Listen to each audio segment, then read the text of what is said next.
You reap what you sow. Is it always true? Long ago, in the green plains between two rivers, there lived a man named Isa.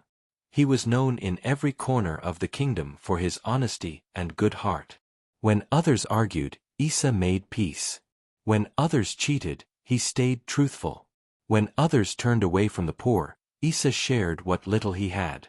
The people used to say, if goodness could grow like crops, Isa's field would be the first to ripen. But life, as the elders say, is like the wind, sometimes it blows where we do not expect. Isa was a farmer. Each morning, before the first rooster crowed, he would walk to his fields with his hoe and basket of seeds. The land was red and rich, the sky wide and gentle. As he planted, he sang softly. The earth is kind to those who are kind. The rain remembers the hands that work with love. He worked hard through sun and rain, never missing a day. And because of his kindness, many people trusted him. When someone needed help, Isa was there, to lend a tool, share food, or repair a roof. But not everyone loved Isa. In his village lived a rich man named Musa, who owned many fields and cattle. Musa was proud and greedy.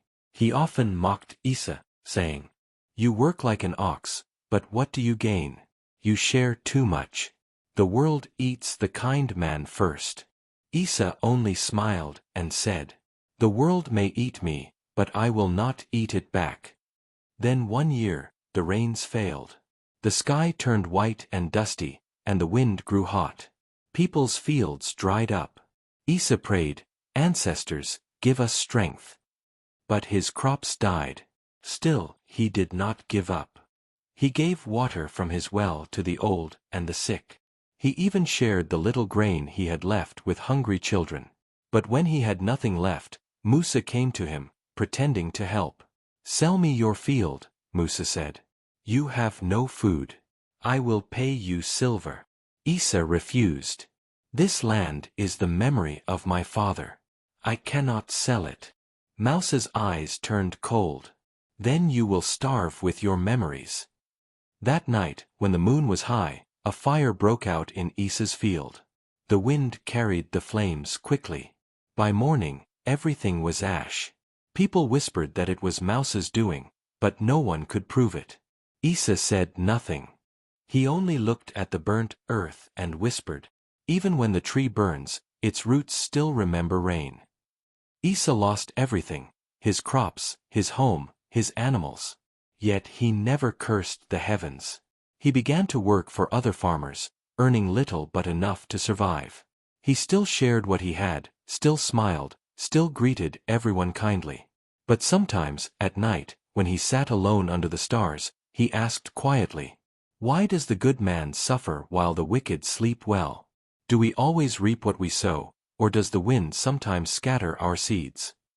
His mother, an old woman with wise eyes, said to him one evening, "My son, a seed does not die when the ground is dry. It waits for the right rain." Isa nodded, but his heart remained heavy. Years passed. Musa's fields grew wider, his cattle fatter, his pockets heavier. People bowed when he passed. Then one year, heavy rains came, rains that flooded the valleys. The rivers rose and burst their banks. Musa's wide fields, close to the river, were washed away. His grain stores collapsed. His cattle drowned.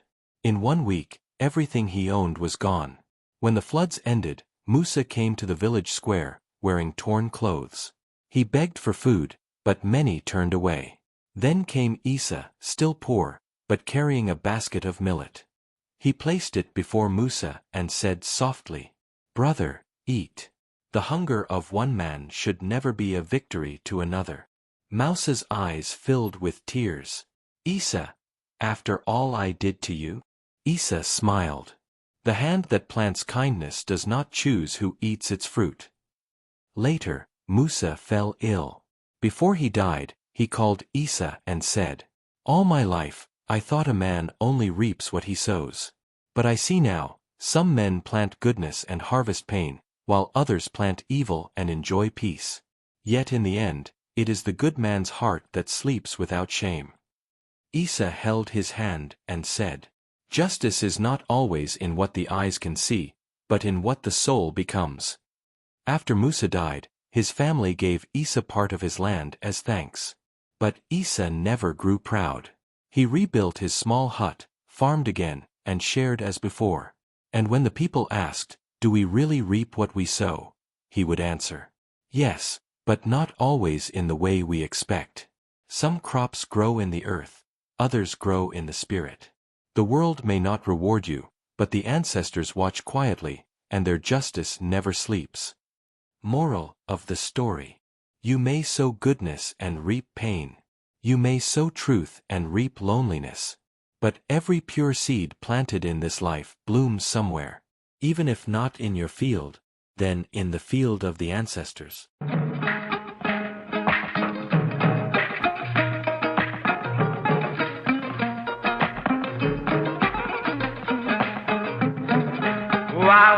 بين